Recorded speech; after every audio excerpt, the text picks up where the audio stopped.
आप आखिरत में हिसाब ले लें फिर। मेरा नाम अब्दुल मालिक है, मलिक कह दूं बस। आज आपके पेशे खिदमत मौजूद है मलिक रियल्टर बरेली में। तो आपको तो की हुई है मैंने फ्रेंड। तो अस्सलाम वालेकुम रहमतुल्लाहि व बरकातुहू। मेरा क्लाइंट आगे कहता है कि मैंने वैलेंटाइन डे पे अपनी बुड्ढी को घर गिफ्ट करना है। क्या बोलूं इसमें? What should I say?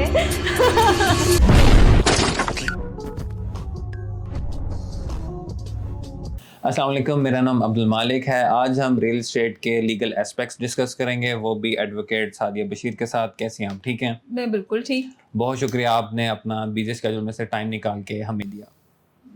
क्या बोलूं इसमें? What should I say? अच्छा, पहला तो सिनेरियो ये मैं डिस्कस करना चाहता हूँ कि मेरी एक सेलर से बात हुई कि जी आप प्लॉट बेच दें, ठीक है।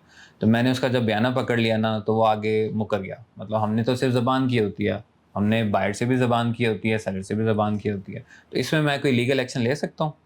नहीं, अगर आपने सिर्फ कॉल पे बात की है और आपका कोई एग्रीमेंट नहीं हुआ है तो इस पे जो है आप कोई लीगल एक्शन नहीं ले सकते हैं, क्योंकि ज़बान का वैसे पाकिस्तान में बहुत ज़्यादा है, लेकिन लीगली आपको जो है आपके पास एग्रीमेंट और इस तरह की चीज़ ज़रूर होनी चाहिए। मतलब लिखत पढ़त जो है वो होनी चाहिए, ठीक है। लेकिन अब जो मेरा बायर है वो भी तो ख़राब हो गया ना, तो इसकी कोई मैं मेंटल डिस्टर्बेंस की कोई कंपनसेशन भी नहीं ले सकता? हाँ, आप डैमेजेस क्लेम कर सकते हैं, उसके लिए आपको केस फाइल करना पड़ेगा। अच्छा, मतलब फिर लॉयर की फीस भी होगी, और अगर ना हो तो फिर? और अगर ना हो तो फिर आप आखिरत में हिसाब ले लें फिर। ठीक हो गया। अच्छा, दूसरा सिनेरियो ये है कि मेरा सेलर के साथ सेल एग्रीमेंट हुआ बयाने का, और उस बयाने में पे ऑर्डर जो मैंने उनको दिया उसकी डिटेल भी हो कि फ़र्ज़ करें कि करोड़ रुपए का प्लॉट था, 10 लाख रुपए मैंने उसका बयाना डाला। तो इस पे मैं बाद में अगर जो सेलर है उसका माइंड चेंज हो जाए, तो मैं इस पे कोई स्टे ऑर्डर ले सकता हूँ? सेलर का माइंड चेंज हो जाए तो फिर आप ऐसे कर सकते हैं कि बयाने पे बयाना आपको देना होगा, और स्टे ऑर्डर भी आप ले सकते हैं इस तरह से कि आगे फिर जब तक आप लोगों की सेटलमेंट नहीं होती वो प्लॉट आगे ट्रांसफ़र नहीं होगा। मतलब मैक्सिमम ये होगा कि 10 लाख रुपए मैंने बयाना डाला हुआ, तो 10 लाख पे मैं 10 लाख डिमांड कर सकता हूँ सेलर से? जी।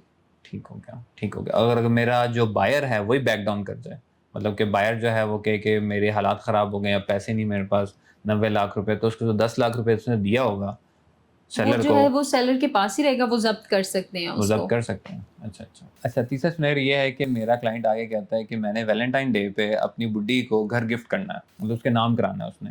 तो जो मेरा क्लाइंट है और जो उसकी बेगम है, वो सेल एग्रीमेंट करेंगे या फिर कोई गिफ्ट डीड होगा उसका? इसमें ये होगा कि गिफ्ट डीड होगी, क्योंकि आप गिफ्ट डीड के लिए एलिजिबल जो होते हैं वो आपके भाई बहन, आपके मैरिटल रिलेशन, आपके बच्चे होते हैं, तो इसमें उनको गिफ्ट डीड लगानी पड़ेगी। अच्छा अच्छा अच्छा। चलिए, गिफ्ट डीड में जब वो हस्बैंड और वाइफ ट्रांसफ़र करवाएंगे, तो आपके जो एफबीआर के जो टैक्सेस होते हैं और जो ट्रांसफर फीसेस होती हैं वो सब लगती हैं? जी, टैक्सेस तो आपको सारे पे करने पड़ेंगे, और कुछ हाउसिंग सोसाइटीज़ में ऐसा होता है कि आपको हाफ ट्रांसफ़र फ़ी भी पे करनी होगी। ठीक है। अच्छा, चौथा सिनेरियो ये है कि मेरे पास एक क्लाइंट है, उन्होंने एक रेस्टोरेंट खोलना है रेंटेड स्पेस पे।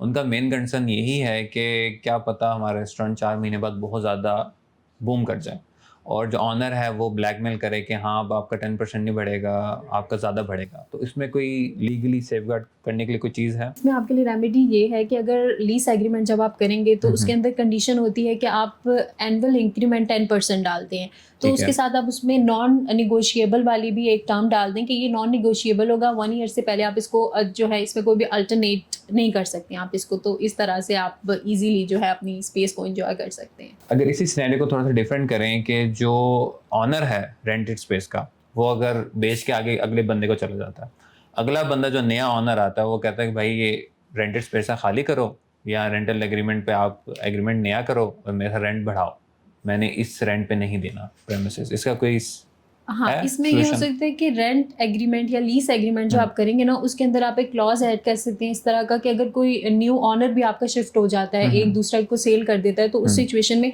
वो उन्हीं टर्म्स एंड कंडीशन को रिस्पेक्ट करेगा जो कि पहले वाली आपकी जो हो चुकी हैं, आप आपस में डिसाइड हो चुकी हैं। और जहाँ तक इविक्शन की बात है तो उसमें आप ये डाल सकते हैं कि उसमें टाइम पीरियड 6 मंथ का डाल दें कि इविक्शन नोटिस आपको दें और 6 मंथ के अंदर आपको वेकेट करनी हो वो जगह। ठीक होगा, ठीक होगा। थैंक यू, बहुत शुक्रिया वकील साहबा, आपने अपने बिजी स्केड्यूल में से टाइम दिया हमें। बाकी आप लोगों को कोई लीगल एडवाइस की ज़रूरत होगी तो इनसे रब्ता कर सकते हैं। शुक्रिया।